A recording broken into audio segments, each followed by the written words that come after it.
Olá pessoal, tudo bem? Aqui é o WG? Vim para mais um vídeo para vocês. E pois é pessoal, hoje a gente vai mergulhar fundo, né, nesse evento que abalou a aviação, né? Uma colisão terrível no aeroporto LaGuardia. É uma história trágica, né? Mas mostra o que acontece quando o sistema inteiro é levado ao seu limite e começa a rachar. Vamos voltar no tempo, 22 de março de 2026, né? Ou seja, essa semana, né? Uma noite super movimentada, uma das pistas mais usadas do mundo, está prestes a virar o cenário de uma tragédia, né? O que era para ser só mais um pouso de rotina, em questão de segundos se transforma num ponto de impacto violento. Para a gente ter uma ideia real da escala dessa catástrofe, primeiro a gente precisa olhar para a física, né? A física brutal e inevitável por trás daquele momento do impacto. Olha só, o que a gente vê aqui é uma disparidade de forças absurda, né? De um lado, um jato regional, um Bombardier CRJ-900, né? Ele é uma maravilha da engenharia, claro, mas é feito para ser leve, fuselagem de alumínio, tudo para ser eficiente. Aí, do outro lado, a gente tem uma verdadeira fortaleza sobre rodas, né? Um caminhão de bombeiros ARF, com mais de 40 toneladas, construído com uma estrutura de aço maciço, né? A física numa hora dessas não perdoa. Foi uma colisão completamente desigual que simplesmente pulverizou o cockpit do avião. Mas como é que um avião e um caminhão de bombeiros foram parar no mesmo lugar exatamente na mesma hora?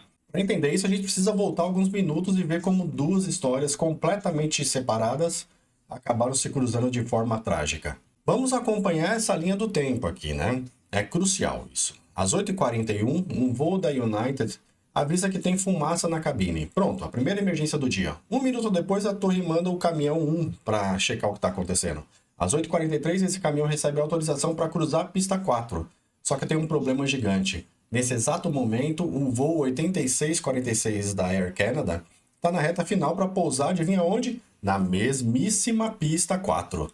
Às 8h45, essas duas linhas do tempo se encontram da pior maneira possível. E no centro de tudo isso, tem um conceito fundamental na aviação, que é a consciência situacional. Basicamente, é a capacidade de entender tudo, né? Absolutamente tudo que está acontecendo ao seu redor. Para um controlador de tráfego aéreo, isso é o que separa a ordem do caos. E naquela noite, essa consciência se perdeu. E isso leva a gente direto para o olho do furacão, o fator humano. Uma pessoa, né? Uma tela e uma decisão que deu muito errado.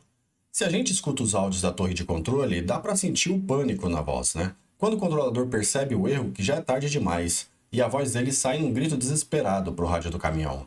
Uma ordem que chegou segundos depois de não haver mais volta.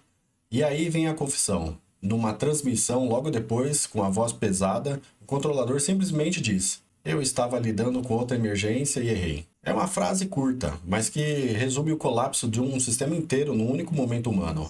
Mas espera aí, né? Será que é justo colocar a culpa toda em uma única pessoa?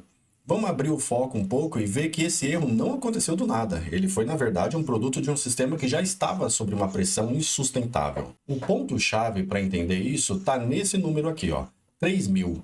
Essa é a estimativa do déficit, né, da falta de controlador aéreo nos Estados Unidos. Não é um probleminha qualquer, é uma crise nacional que estava pouco a pouco preparando o cenário para um desastre. E as consequências dessa falta de gente são brutais. Semanas de trabalho de 6 dias forçadas, né?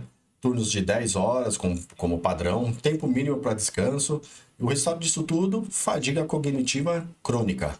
Basicamente, o cérebro fica exausto, né? Isso diminui drasticamente a capacidade de um controlador de lidar com várias coisas ao mesmo tempo, como, por exemplo, uma emergência com fumaça e um pouso de rotina. E é assim que a gente volta para o asfalto da pista. Porque no final das contas, quando um sistema falha, o custo é sempre e tragicamente humano. O saldo final é devastador. O capitão Antônio Forrest e a primeira oficial Mackenzie Gunter morreram no impacto. 41 pessoas foram para o hospital. Os 2 policiais do caminhão sobreviveram, mas com ferimentos graves.